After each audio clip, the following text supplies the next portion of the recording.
Hey,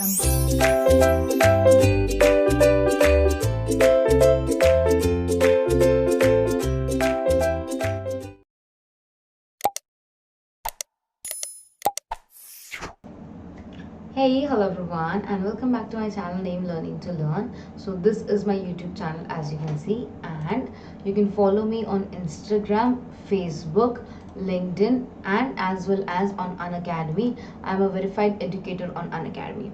Right now we have a number of courses on Unacademy, especially targeting for NTA UGC NET category. So if you're preparing for NTA UGC NET, these are all the special classes which have started from 26th and it will go till 30, and then we'll have the schedule for the next month.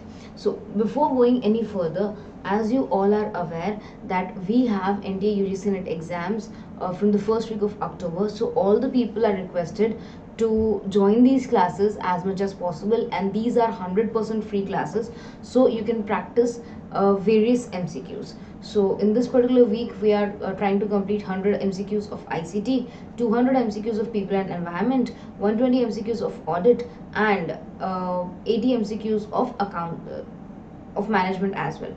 Apart from that, if you want to join Unacademy Plus platform, which is a great platform for a detailed revision as well as for the detailed complete course of paper 1 as well as paper 2, any subject, so you can join Unacademy Plus. These are the various prices, and there is going to be a price hike for 1 month and 3 months. For 1 month and 3 months there is going to be a price hike, so make sure you do join Unacademy Plus, and you can use Aditi Live, ADITILIVE, Aditi Live referral code to avail 10% discount on your Unacademy subscription. So make sure you join, and this is the entire schedule of special classes which are taking place. So these are the classes which took place from 27th to 30. These are the classes which you can watch live free of cost. You don't even have to pay any money. So make sure you join these classes, and let's start with today's topic. Hey, hello everyone, and welcome back to my channel named Learning to Learn.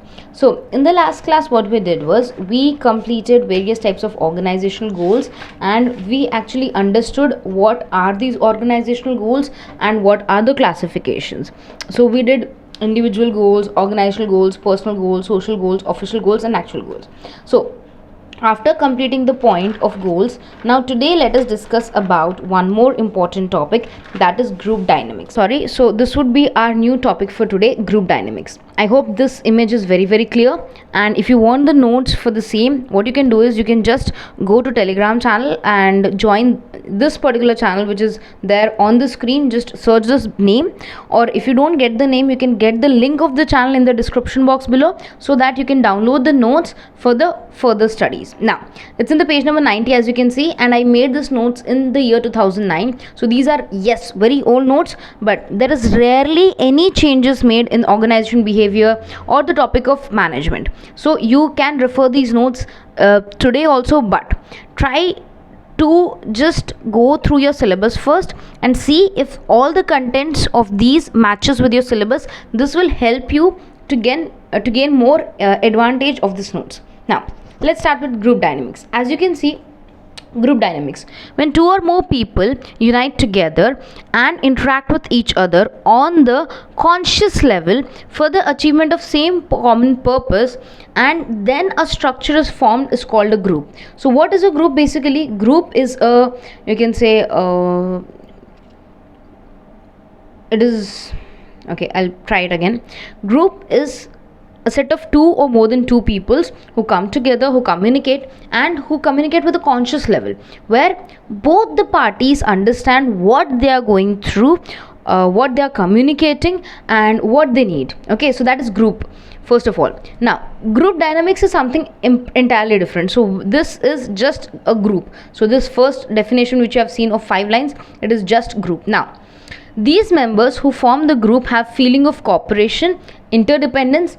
Every member of the group influence others and at the same time is influenced by the co-members. So yes, this is something group dynamics. Group dynamics is related to the study of how groups are formed, how there is a closeness in the group, how there is interdependence between the people, and the feeling of cooperation. All these things would be included in group dynamics. Now the definition is given by David Smith. So let's try to understand this. Just 1 second. I'm really sorry. Okay, David Smith tried to define group in a very influential manner. According to him, a group is a set of two or more individuals who are jointly characterized by a network of relevant communication and share a sense of collective identity, and one or more share factors with associative normative strength. So what David Smith is trying to say here is, so what David Smith sir is trying to say here is, group here refers to a set of two or more than two people who work together and who communicate together, who are in a network where they sense the same identity, this sense or they share the same objectives and they want to achieve the same objective. So I want to clear one thing, that this is not group dynamics, this is just group, and the definition is also group. But if we study how groups are formed, how they react with each other, what is the closeness in the group, how the group would react to a certain situation, that would be group dynamics. Okay, so yes, this is just group, and these are the just features of group, not group dynamics. So I'm just striking it off, make sure you remember that. Now let us try to understand the various features of group. A group is always formed with some or other kind of interaction. Yes, there should be an interaction or communication between the people to actually form a group. That is really necessary in formal groups also and in informal groups also. Next point, page number 91.